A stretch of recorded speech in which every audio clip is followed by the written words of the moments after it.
A importância dos rios e ribeiras vai muito além de nos proporcionar momentos relaxantes e divertidos. Os ecossistemas aquáticos sustentam uma diversidade biológica e desempenham um papel fundamental no equilíbrio de outros ecossistemas naturais. Ana Filipa Filipe é investigadora no Centro de Estudos Florestais no Instituto Superior de Agronomia da Universidade de Lisboa e a sua investigação centra-se nos ecossistemas de água doce em várias escalas geográficas e nas ameaças à biodiversidade geradas pelas alterações climáticas e atividades humanas.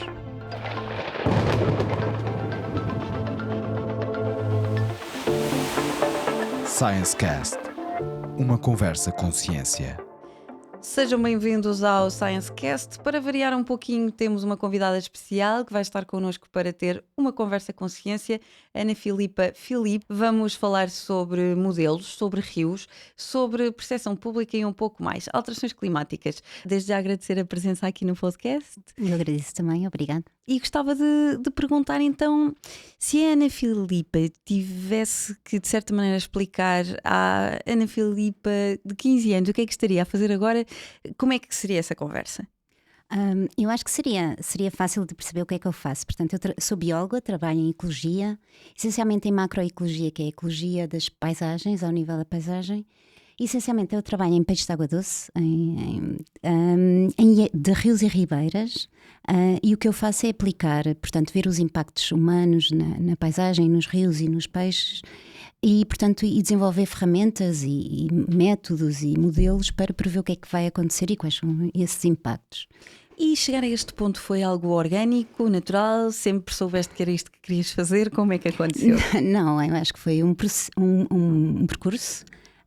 Portanto, eu gostava muito de biologia e arte, por acaso, as duas coisas. Acabei por fazer mais biologia e depois a ecologia nasceu esta paixão e nasceu a paixão com os ecossistemas de água doce. São ecossistemas que têm uma biodiversidade muito elevada e são muito descurados hoje em dia. Dá-se muito pouco valor. Porquê? Porquê que...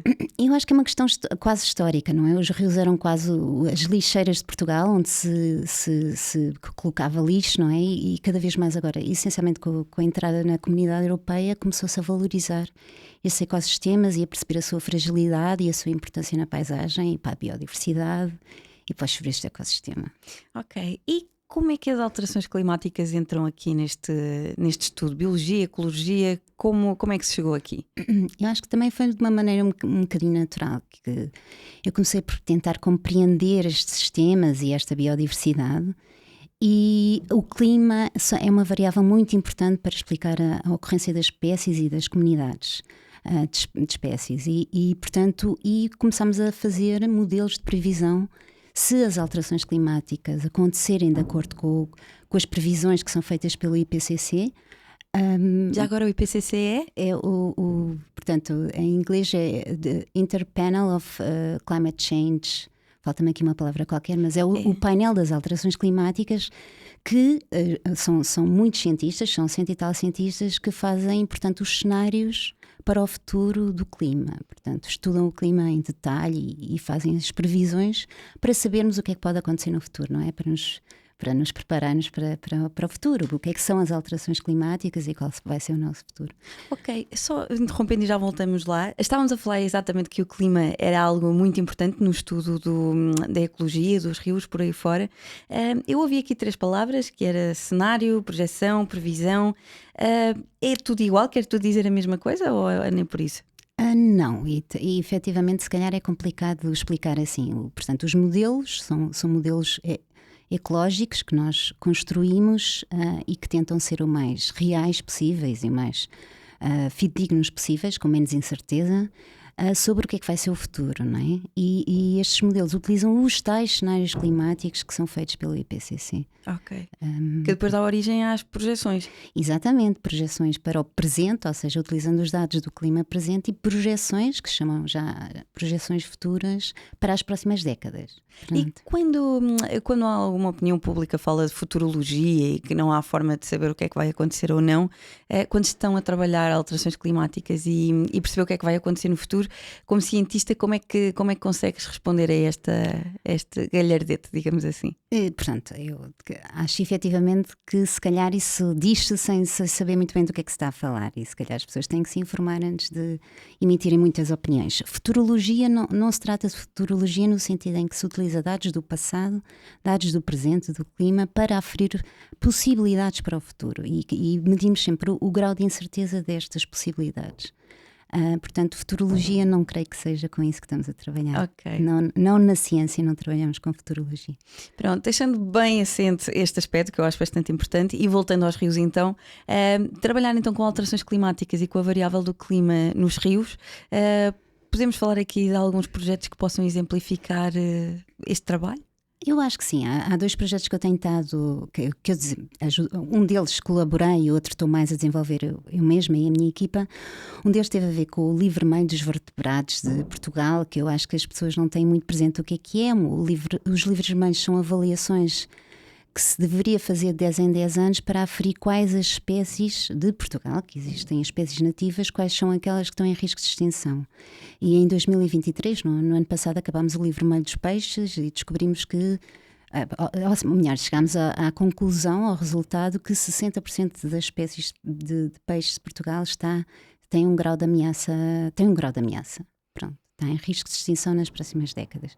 Isto é um número muito elevado, exprime um bocadinho que os rios realmente estão muito degradados, estão sujeitos a muitas pressões humanas, e ainda por cima temos agora as alterações climáticas em cima que vão portanto, provocar secas mais extremas, cheias mais intensas e extremas também, mais difíceis de prever. Portanto, 60% das espécies ameaçadas é mesmo muito, não é? Uma percentagem muito elevada. E todos os cenários indicam esse caminho, certo? Aqui não trabalhamos tanto com cenários, o que nós fazemos é avaliar nos últimos anos como é que as populações de peixes, a sua distribuição e as populações de cada espécie evoluíram, e aí ver quais foram as ameaças e portanto, aferir se essas ameaças vão continuar para as próximas décadas, de acordo com aquilo que sabemos sobre os impactos humanos, e, portanto, fazer aí as previsões. Isto tem tudo métricas, é tudo, como é que eu dizer, métodos que são aplicados mundialmente em muitos países e em muitos casos, e, portanto, nós aplicamos estes métodos, não desenvolvemos, simplesmente aplicamos métodos já existentes para chegar a esta conclusão. E tínhamos falado do livro vermelho, e qual era o outro, outro exemplo do projeto? Portanto, o projeto que estamos agora a desenvolver tem a ver com Portanto, o objetivo principal destes projetos que são financiados pela Fundação La Caixa tem a ver com a promoção do interior de Portugal. E neste caso nós propusemos um projeto em que tenta, a missão do projeto, o grande objetivo é tornar os rios mais resilientes às alterações climáticas, mais resistentes e mais resilientes, ou seja, que seja possível aos rios recuperar por exemplo, de uma seca intensa e resistir, não é? As duas coisas, a recuperação e a resistência. E como é que isto se faz? Agora? É complexo, este projeto é apenas o primeiro passo de uma linha de investigação que nós pretendemos continuar, mas tem a ver efetivamente com construir modelos muito aplicados a Portugal do que é que vai acontecer no futuro, ver quais são as zonas de risco e desenvolver como é que eu dizia, sistemas de monitorização que nos indicam o mais rapidamente possível se efetivamente está a haver uma seca intensa e quais são as populações em risco, etc. Pronto, isto tudo tem muito a ver também, nós trabalhamos com empresas, trabalhamos com a APA, a Agência Portuguesa do Ambiente, e trabalhamos com o Instituto Superior Técnico para realmente conseguir dar estes primeiros passos deste projeto que nós fazer acarinhamos acontecer. muito. Sim. E por parte da percepção pública no terreno, quando vocês estão no terreno a fazer estes exercícios por aí fora, há receptividade? Como é que vocês explicam o que é que estão a fazer no terreno? Essa pergunta é muito gira, porque por um lado as pessoas estão desejosas que efetivamente haja um desenvolvimento do interior e que haja novas iniciativas e que as pessoas olhem para o interior de outra forma. Por outro lado, não percebem muito bem o que é que nós fazemos, não é? Acham-nos graças, somos simpáticos, mas não percebem muito bem. Portanto, há aqui toda uma educação, um explicar do que é que se faz. E com um diálogo muito horizontal, não é? Não é o cientista num pedestal e as pessoas a outro nível, e é este diálogo que se tem que fazer. Isto é um diálogo constante, não é?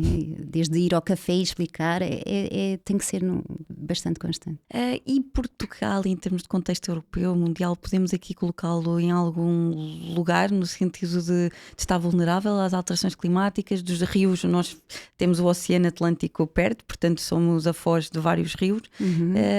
Nós, comparativamente com outros locais, como é que nós estamos?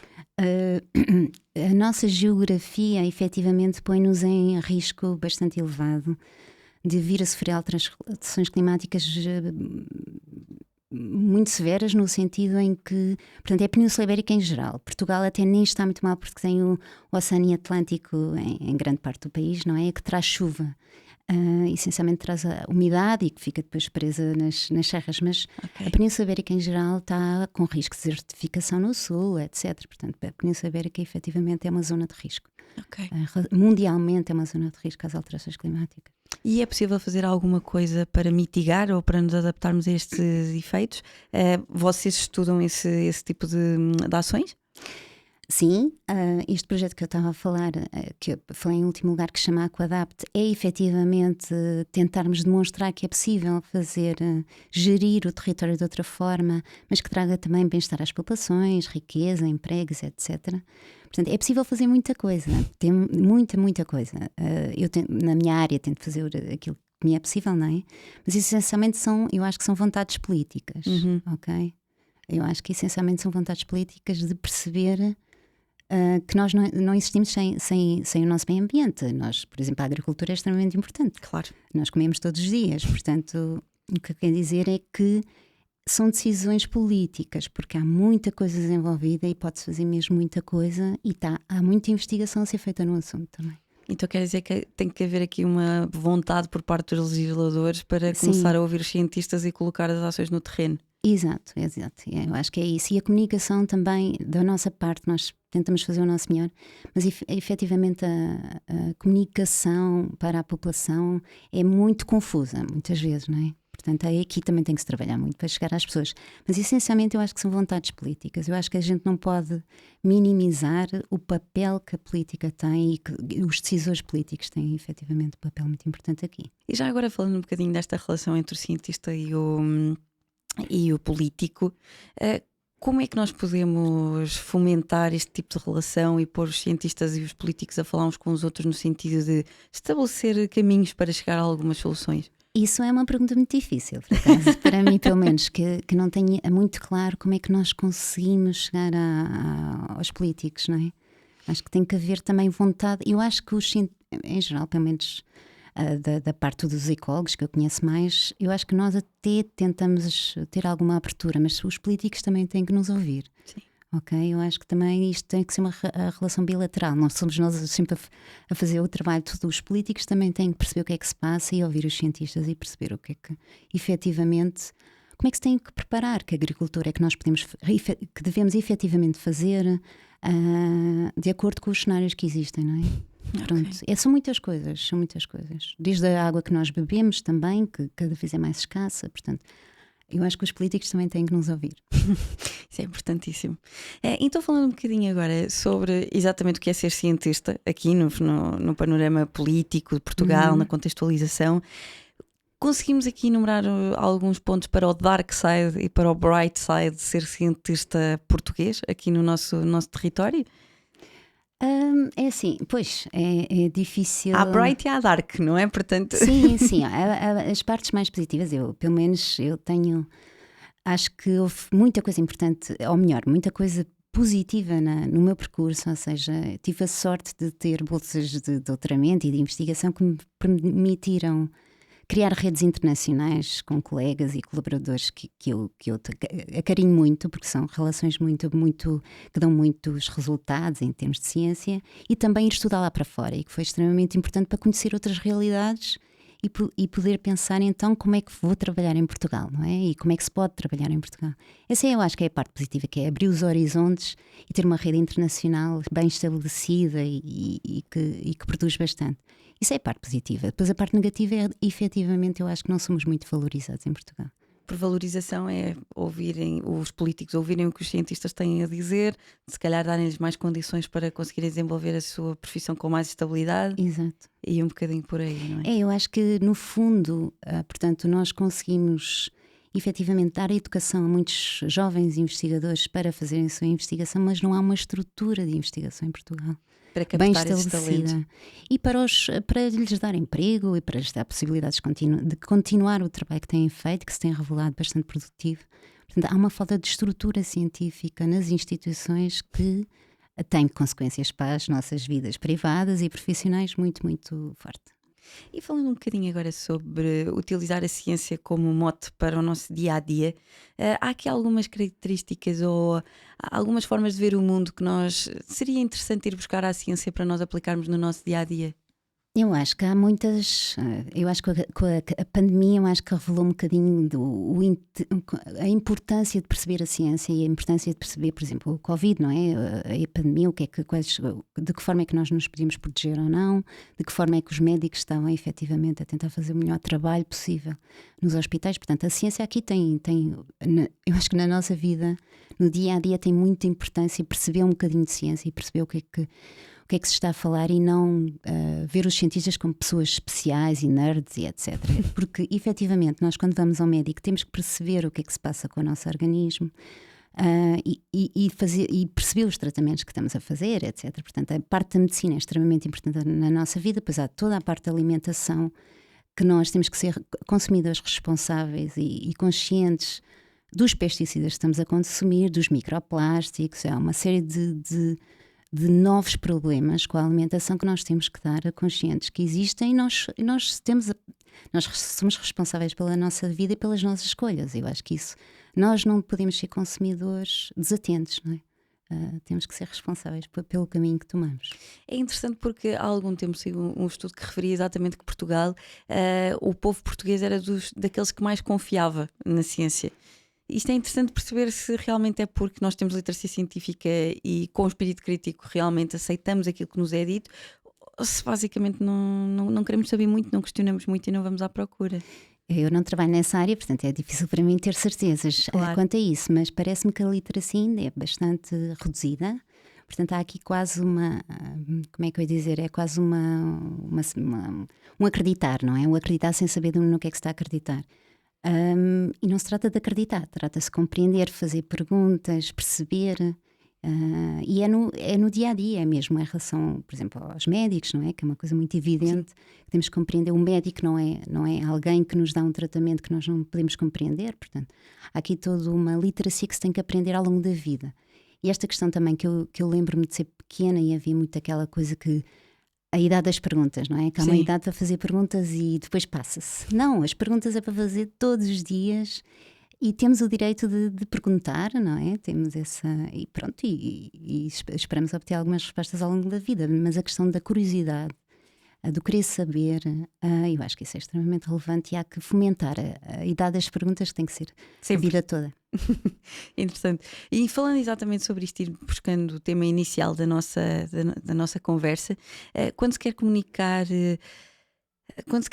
resultados que estão baseados em cenários, como são os das alterações climáticas, e um tema que é tão complexo e envolve tanta interdisciplinariedade, é complicado trabalhar numa área destas em que estão a jogar com política, com percepção pública, com ciência, que ela própria já é interdisciplinar, porque as alterações climáticas vão buscar imensas disciplinas dentro do próprio estudo.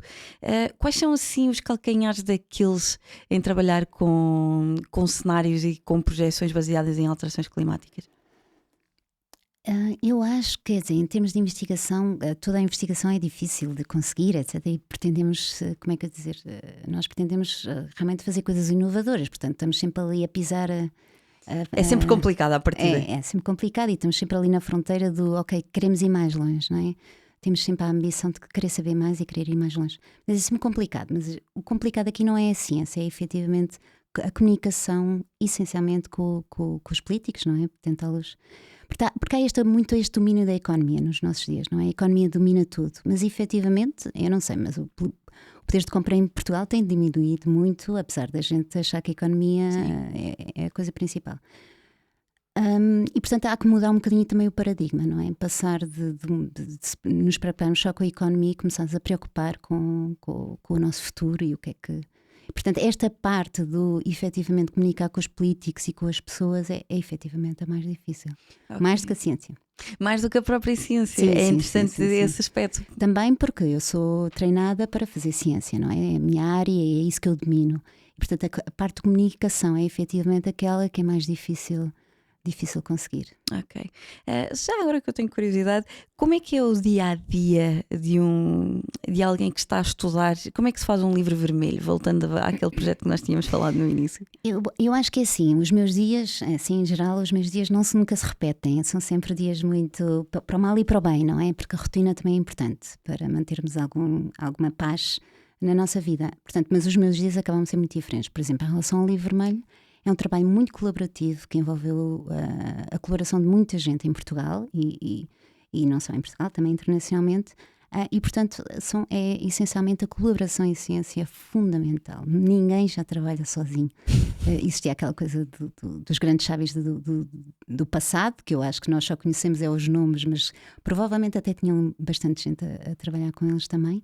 Mas hoje em dia é colaboração, equipas e desenvolver estas redes, não é? E esta motivação para andar para a frente. Porque há muito aquela ideia do cientista gênio que chega à eureka e trabalha isso não sozinho. existe.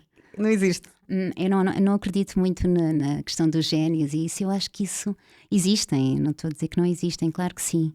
Mas não é. Eu acho que a ciência não é feita de génios, é feito do trabalho que se vai fazendo e que se vai progredindo e que se vai construindo, não é? Claro que os génios existem, isso é efetivamente verdade.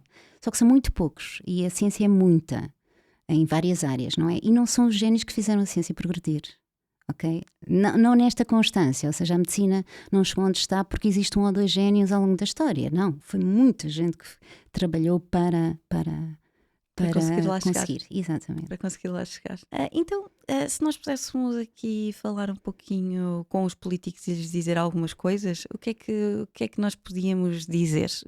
Como cientista, o que é que gostaria que os políticos soubessem ou mudassem relativamente a todo este trabalho? Eu teria muitas coisas para dizer aos políticos, não é? Mas vou tentar resumir e ser objetiva. Primeiro, há a questão das carreiras científicas, que eu acho que é importante criar estruturas que efetivamente deem uma vida estável aos cientistas e que lhes deem a oportunidade de continuar o seu trabalho. É tão simples quanto isto, nós não estamos a pedir, nem sequer estamos a pedir grandes fundos ou grandes, não é? É simplesmente conseguirmos fazer o nosso trabalho. Depois há toda a questão das alterações climáticas, da destruição da natureza, do que temos que saber conservar a natureza melhor do que estamos a fazer. Isso é todo um diálogo que também parte dos políticos irem nos buscar, reunirem os cientistas e perceberem o que é que se passa. Okay. Nós publicamos muitos artigos, vamos fazendo avisos, já existiram vários artigos internacionais a dizer avisos de alterações climáticas, atenção que estamos a chegar, o que nós chamamos de tipping points, que são pontos muito que são, como é que eu dizer, são pontos chave neste processo. De não retorno. Eu não queria utilizar essa palavra para não ser negativa, mas sim, são pontos de não retorno. E pronto, nós temos publicado muita coisa, mas é preciso, estes artigos realmente os políticos não leem, portanto têm que nos ouvir se calhar de outra forma, sim. E já agora não podia escapar, já estamos a chegar ao fim da nossa conversa. Fala-se muito na componente das alterações climáticas, na descarbonização, na narrativa da energia, estávamos a falar aqui na economia. A biodiversidade acaba por ser um bocadinho... Está um bocadinho à parte, não é? Sim. Embora tenha-se focado muito o discurso nos últimos anos, até porque a biodiversidade não dá dinheiro, é tal sempre aquela questão e aquela preocupação com a economia, mas fala-se muito em serviços de ecossistema. Uhum. Serviços de ecossistema é os serviços que os ecossistemas nos dão aos humanos, não é? Seja de dar recursos, até a regulação dos recursos, até aos serviços culturais.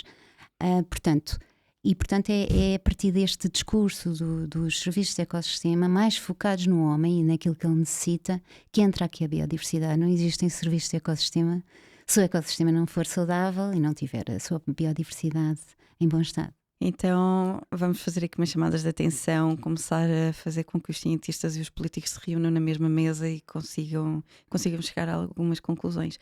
Já agora, só por curiosidade e não deixando aqui de parte, o livro vermelho está acabado de ser feito, falámos Sim. de um outro projeto. O que é que se espera daqui para a frente? O que é que, como cientista, quais são os objetivos de produção de agora para a frente, nos próximos tempos? Daqui para a frente é continuar a fazer aquilo que temos feito nas melhores condições possíveis, mas não é simplesmente continuar. Continuar com resiliência. este projeto Aquadapt, continuar para o próximo passo. O projeto Aquadapt está quase no fim.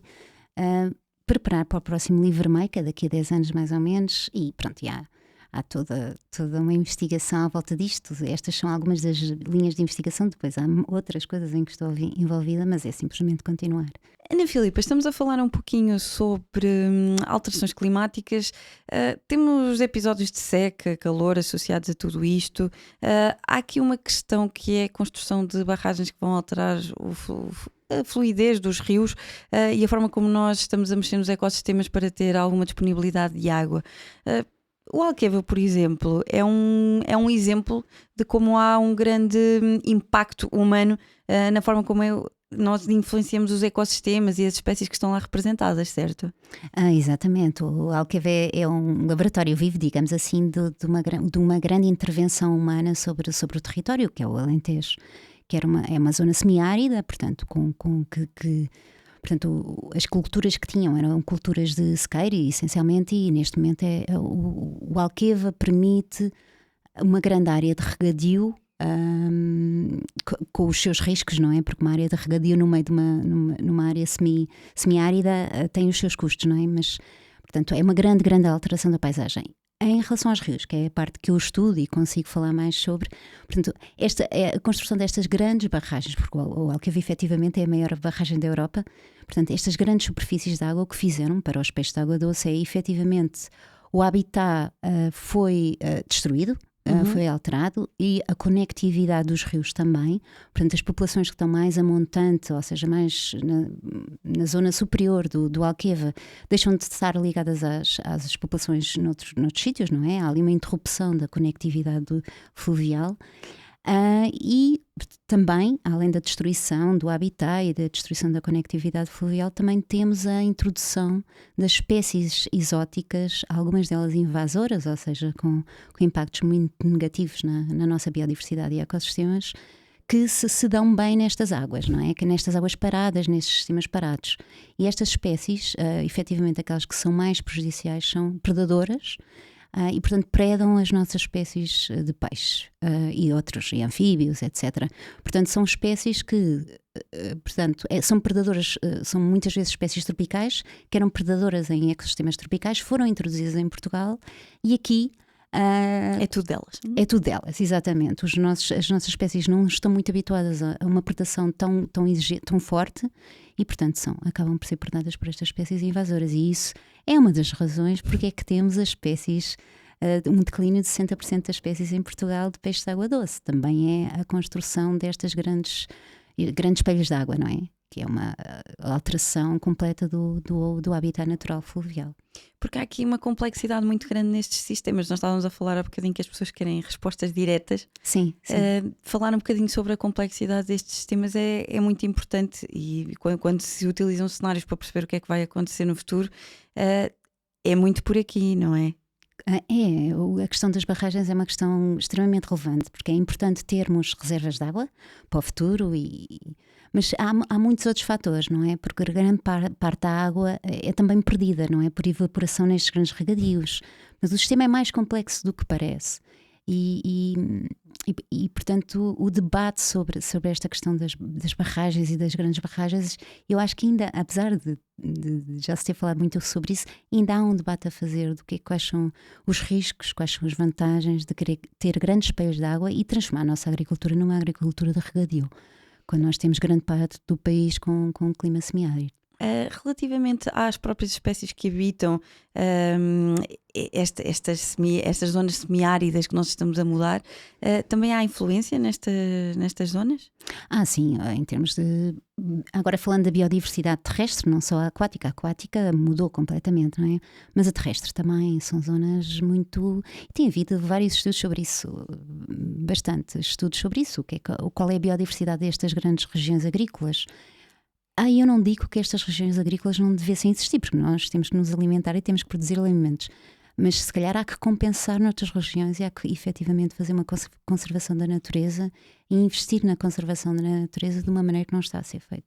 Não sei se queres acrescentar alguma coisa que aches interessante, um apelo, algo que seja relevante do teu lado. Eu não quero dar demasiada informação porque eu acho que já falámos tantas coisas importantes, portanto eu acho que fica assim. Ok, obrigada. Damos por terminada esta conversa. Obrigada, poderíamos Mónica. falar de muito mais. Este episódio chegou ao fim, mas estamos disponíveis no canal do YouTube do ScienceCast. Temos todos os episódios disponíveis e estamos também presentes nas redes sociais. Obrigada e até ao próximo episódio.